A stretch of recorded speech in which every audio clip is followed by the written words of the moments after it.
अंतर्मन की लक्ष्मी भाग 13। दीदी, एक बात तो अधूरी ही रह गई। कैब के घर के समीप आते ही मुझे महसूस अचानक विनया को कुछ याद आया। क्या भाभी? संपदा विनया की ओर मुड़ती हुई पूछती है। आप सुबह किसी बात से परेशान थी और इस कारण माँ से भी नाराज दिख रही थी। क्या बात रही दीदी? विनया संपदा को सुबह का वाक्य दिलाती हुई कहती है। कुछ खास नहीं भाभी, हमारे कॉलेज में शकुंतला पर नाटक किया जा रहा है और मुझे शकुंतला का किरदार दिया जा रहा है। संपदा के चेहरे पर यह बताते हुए फिर से परेशानी आ गई थी। ये तो बहुत अच्छी बात है दीदी, इसमें परेशानी क्या है? विनया खुश होकर बच्चों की तरह ताली बजाती हुई कहती है। भाभी, बुआ से भी तो पूछना होगा ना, बिना उनके परमिशन के कैसे? और मम्मी है कि कभी भी कुछ जानने का प्रयास ही नहीं करती है। भाभी, कभी कभी तो इच्छा होती है कि मम्मी को झकझोर कर पूछूं कि औरों की मम्मी की तरह उनमें अपने बच्चों के लिए ममता है भी या नहीं। संपदा की गाड़ी फिर से सुबह वाले ट्रैक पर दौड़ने लगी। झकझोरना ही तो है दीदी, एक बार उनकी ममता जाग गई ना, फिर तो घर का कल्याण हो जाएगा। बाहर देखती विनया बुदबुदाती है। कुछ कह रही है क्या भाभी? संपदा पूछती है। नहीं दीदी, बस मैं कह रही थी कॉलेज की तरफ से मिले इस अवसर को पकड़ कर रखिएगा। आप लगती भी तो शकुंतला ही हैं। हिरणी सी बड़ी बड़ी भावपूर्ण बोलती आंखें, उन्नत माथा, माथे में दोनों और ये घुंघराले लट, जो देखे दीवाने हो जाए तो। कॉलेज वालों की क्या मजाल की किसी और को शकुंतला बना दे। विनया संपदा के नख सिख का वर्णन करती हुई उसकी अच्छाइयाँ गिना रही थी। ये क्या संपदा, दिन भर घर से बाहर रहना। जैसे ही दोनों ने घर में कदम रखा, दोनों ही बड़ी और मजली बुआ को एक साथ देख पका गई। वो बुआ जी, दीदी मेरे साथ बुआ उनसे पूछ रही है। वही बुआ के गोद में सिर डालकर लेटा मनीष बैठते हुए कहता है।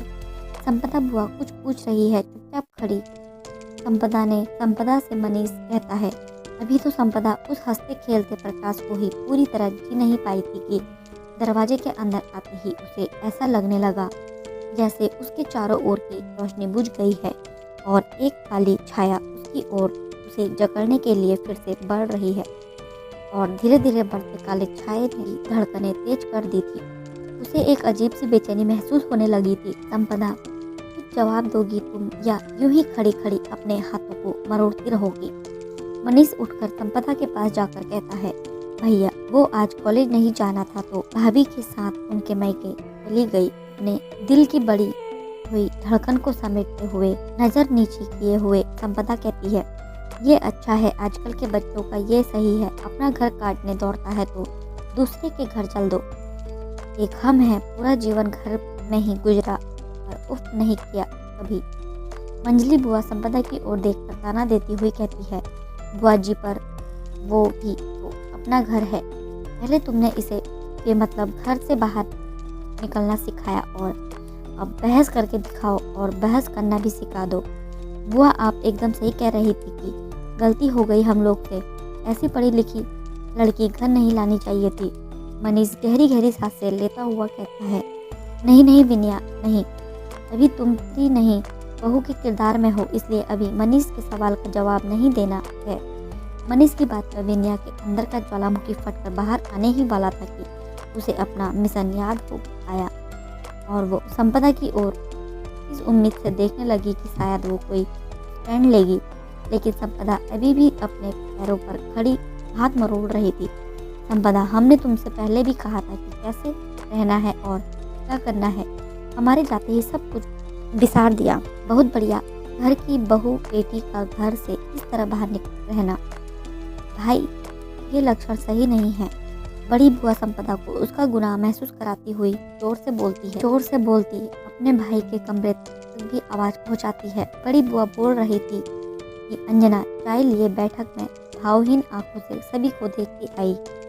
व्यक्ति में भावनाओं, सोचों और अनुभवों का एक संगम होता है जो आंखों में छिपा होता है और अंजना की इन आंखों में ये सारी चीजें समाहित थी, लेकिन भावनात्मक स्थिति को दर्शा पाने में असमर्थ थी क्योंकि अंजना के मन में यह धारणा बन चुकी थी कि यहाँ उसकी भावनाओं का कोई कदरदान नहीं है। इसलिए अब उसकी आंखों को देखकर उसके हृदय की वास्तविक स्थिति पता कर पाना मुश्किल था।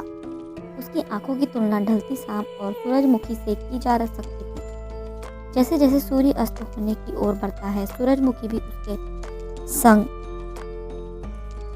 संग संग अस्त होने की ओर बढ़ने लगती है। उसी तरह अंजना का आंखों की चमक जैसे जैसे बुझती हुई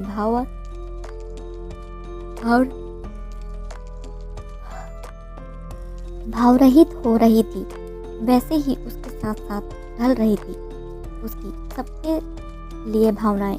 अंजना की आंखों की गहराई में उसकी आत्मा की अनछुई बातें छुपी थी, जिससे सभी भीगे थे। कभी किसी ने उन बातों को छूने की कोशिश नहीं जिससे सभी अनभिज्ञ थे। कभी किसी ने उन बातों को छूने की कोशिश नहीं की कि वे बातें भी अब सूरजमुखी बन गई थी। लती शाम की सूरजमुखी अंजना जानती थी कि भले ही वहाँ चर्चा उसके बच्चों पर ही हो रही हो, लेकिन उस चर्चा में शामिल होने का हक ने ही उसे नहीं दिया और वो भी लोगों के ताने में आकर अपने अधिकार को छोड़ती चली गई। इसलिए अंजना चाय का ट्रे नंदों के सामने टेबल पर रखकर रसोई की ओर बढ़ चली। मम्मी, कभी तो अपनी बेटी के पक्ष में खड़ी हो जाओ। रत्ती भर भी उम्मीद नहीं होने के बावजूद संपदा के दिल में जाती हुई अंजना को देख एक फूंक सी उठी और अचानक ही अंजना ही रुक कर पीछे मुड़कर संपदा की ओर देखने लगी। शायद उस तक बेटी की दिल की बात पहुंच गई थी, लेकिन तभी वो समय भी था जब एक माँ की तरह अपने बच्चों की ढाल बन जाती थी। इस बात को एक युग बीतने आया था। अंजना भी पल भर संपदा की ओर इस इंतजार में देखती रही कि शायद वो कुछ कहे, लेकिन एक दूसरे से आंखें मिलने के बाद भी भावनाओं का कोई आदान प्रदान नहीं हुआ। तो अंजना इसे अपने मन का भ्रम समझ रसोई में आ गई। इंसान का मन तो ऊंट की तरह इंसान को जिस करवट चाहे बिठा दे और इंसान उसके अनुसार ना चाहते हुए भी उठने बैठने के लिए मजबूर हो जाता है।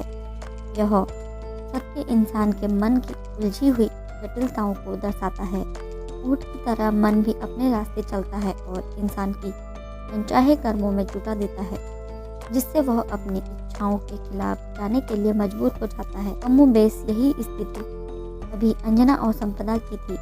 दोनों ही जानती थी कि जो हो रहा है या जो कहा जा रहा है गलत है, लेकिन दोनों का ही मन ऊंट बना उन्हें अपनी इच्छाओं का दमन करने कह रहा था।